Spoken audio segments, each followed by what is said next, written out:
तरह से व्यवहार बिगड़ गया। माया ही हमें सब कुछ दिखाई दे रही है। इसका कारण ये नकली संत हैं, ये तत्व ज्ञानहीन नीम हकीम जो संत गुरु बने बैठे हैं, ये मंडलेश्वर, ये इसका मुख्य कारण है। क्योंकि इन्होंने सदग्रंथों को समझा नहीं और हमारे को गलत रास्ता दे दिया। और श्रद्धालु गुरुजी के बताए अनुसार सिर धड़की बाजी लगा देता है, क्योंकि वो चाहता है कि मेरा कष्ट निवारण हो, मुझे जो टारगेटेड वस्तु मिले, मेरी उद्देशित वस्तु मिले। यही कारण था कि रावण को उसके नीम हकीम गुरु ने राक्षस बना दिया। रावण ब्राह्मण था और उनके गुरु से उन्होंने सब शिक्षाएं प्राप्त की। उन्होंने गुरुजी के आगे ये इच्छा रखी कि मैं राजा बनना चाहता हूँ और सब सुविधाएं हो मेरे पास। तो रावण के गुरु ने बता दिया कि भगवान शिव, ये तमोगुण शिव, ये सर्वेश्वर है, महेश्वर है, मृत्युंजय है, कालज्य है और रिद्धि और सिद्धि के ये दाता हैं। ये आपको बहुत धन दे सकते हैं यदि ये प्रसन्न हो गए तो। और बताया कि वेदों में इसी की महिमा है। वेदों को प्रत्येक प्राणी सत्य मानता है और वेदों के आधार से कोई बताता है कि ये वेदों में ऐसा लिखा है, आप ऐसे कीजिए, तो हम उसको शास्त्र अनुकूल साधना जानकर करते हैं और करनी भी चाहिए। लेकिन वो नीम हकीम गुरु समझ नहीं सके कि वेदों में शिव और शंभु किसके लिए संबोधित है। अब वहाँ वेदों में जो शिव है वो परम अक्षर ब्रह्म की तरफ है और शंभु का अर्थ भी यही होता है, जो एक शंभु होता है, एक स्वयंभू होता है। स्वयंभू तो परमेश्वर जो कभी जन्म नहीं लेते वो स्वयंभू हैं, यानी स्वयं ही प्रकट है। और शंभु का अर्थ होता है जो सुखदायी भगवान हो। तो हम वेदों के अनुसार से जैसे अपने बच्चों के नाम लिख लेते हैं, रख लेते हैं, ऐसे ही इस काल के पुत्र तमोगुण शिव को भी हम उस परम अक्षर ब्रह्म की संज्ञा लेकर के संबोधित करने लगे इन नीम हकीम गुरुओं के कारण। तो रावण को बता दिया गया कि इसकी पूजा करने से और घोर तप करने से ये प्रसन्न होगा। अब जैसा भी गुरुजी ने बताया था, रावण ने सिर धड़की बाजी लगा दी। अपने भगवान शंकर को खुश करने के लिए यहाँ से गर्दन भी चढ़ा दी, यहाँ से काट के अपनी तलवार ऐसे मार के और चढ़ा दिया। तो जैसा कर्म करेगा उतना फल ये अवश्य देते हैं। तो भगवान शिव ने उसको वो शरीर उसका एज इट इज फिर कर दिया। ऐसे 10 बार उसने शीश दिए और 10 ही बार उसको जीवित कर दिया भगवान शिव ने। इतनी शक्ति इन भगवानों में है कि जब तक जीव के सांस हैं और इन परिस्थितियों में यदि कोई उसको ऐसा कुछ होता है तो ये उसको स्वस्थ कर सकते हैं। स्वस्थ का मतलब ये नहीं कि उसके जैसे क्रमदंड के कारण कोई रोग है तो रोग नाश नहीं ये कर सकते हैं, वो भोगना ही पड़ेगा आपको। सिर्फ ये है कि उसके निमित्त उन्होंने ये किया तो वो एज इट इज जैसे उसको जोड़ दिया।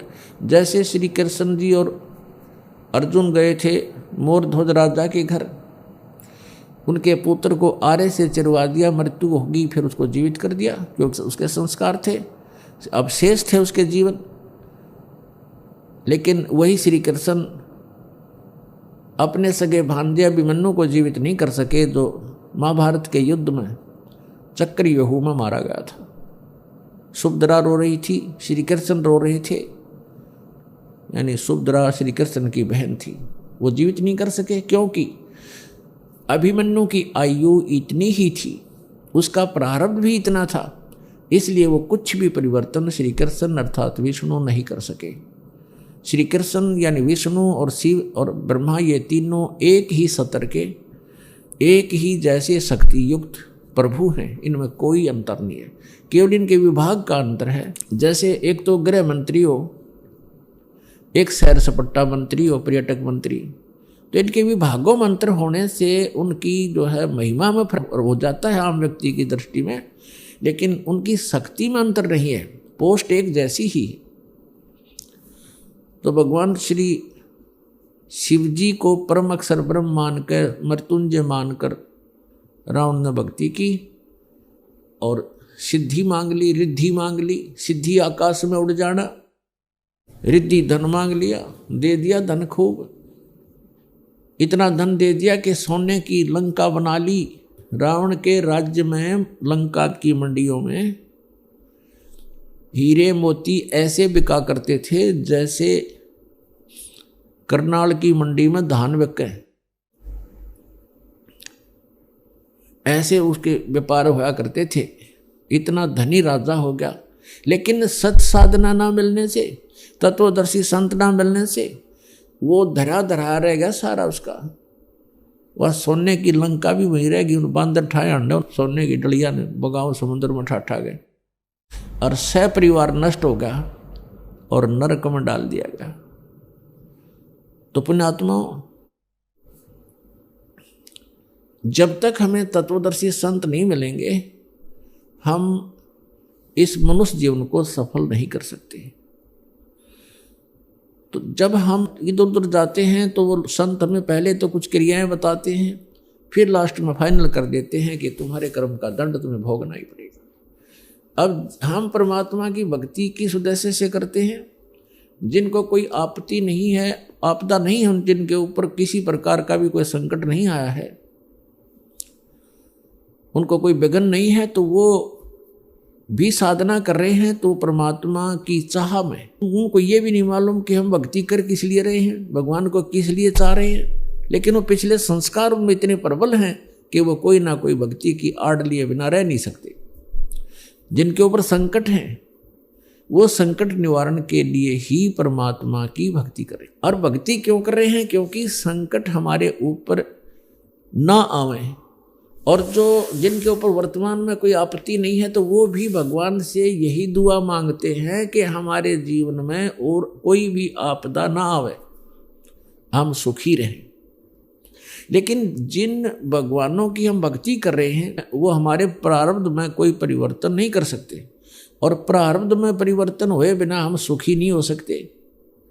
जैसा कर्म किया है वैसा ही भोगना पड़ा, तो फिर सुखी कैसे होंगे? किसी के प्रारब्ध में यानी किस्मत में लिखा है भाई जान जानी है, मृत्यु हो गया इस उम्र में, तो हो ही गई। फिर बताओ फिर क्या फायदा उस भक्ति का?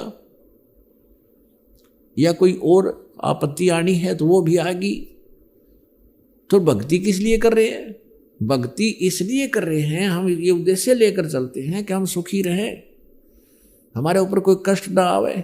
और फिर हम भक्ति करते हैं, कष्ट भी ज्यों के त्यों आते हैं, और हमारे पास विकल्प ना होने से हम ये सोच लेते हैं उनको भी ऐसी घटना घटी थी, उनके यहाँ भी ऐसी घटना घटी थी, फिर हम सेट हो जाते हैं। इन दुखों को हम दुख को ही सुख में आप बदलने की चेष्टा करते हैं। जैसे किसी व्यक्ति का 3 पुत्र थे और उसके एक की मृत्यु होगी। अब बड़ा कष्ट में था, सारा परिवार रो रहा था। उनको सांत्वना देने के लिए सभी आसपास के रिश्तेदार, कुल के लोग आते हैं। तो उनमें से एक ऐसा व्यक्ति भी वहां पहुंच गया कि जिसके एक ही पुत्र था और उसी की मृत्यु हो गई थी। तो सभी ने ये कहा कि देखो इस बेचारे का एक ही पुत्र था, उसी की मृत्यु होगी, अब ये भी तो जी रहा है। तो जिसके 3 पुत्रों में से एक ही मृत्यु हुई थी उसने राहत की सांस ली और खुश हो गया, हल्का बोझ हो गया। किस कारण से? कि चोखा है भगवान, मेरे 2 तो बच गए, एक का मरा है और इसके बेचारे का एक ही था वो ही मर गया। इसी से हल्का बोझ मान लिया। अब क्या फर्क पड़ गया उसको? अब तुलनात्मक तरीके से कि इससे तो मैं सुखी हूं, ऐसे हम इस झूठे सुख को सुख मान रहे हैं। तो पुण्यात्माओं, यहां कोई विकल्प भी नहीं है, एक विकल्प है,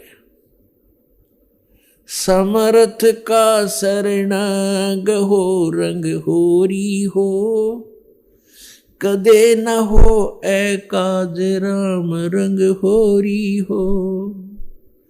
होरी माने खुशी, जैसे होली खेलते हैं, होली खुशी मनाते हैं। कहते यहाँ अगर तुमने खुशी मनानी है तो समर्थ का शरणागत हो और राम रंग होली हो, फिर हमारे राम के रंग की होली होगी। ये बकवादों वाले रंगों से हम होली नहीं खेल सकते, हम राम के रंग में रंग जाएंगे। और फिर देखना, और कदे न हो ए काज राम रंग होरी हो, हमारा कभी अकाज नहीं होगा, हमारा कोई भी ऐसा कोई आपत्ति नहीं आवेगी, किसी प्रकार का भी हमारा जो है बिगाड़ नहीं होगा, कोई हानि नहीं हो पाएगी।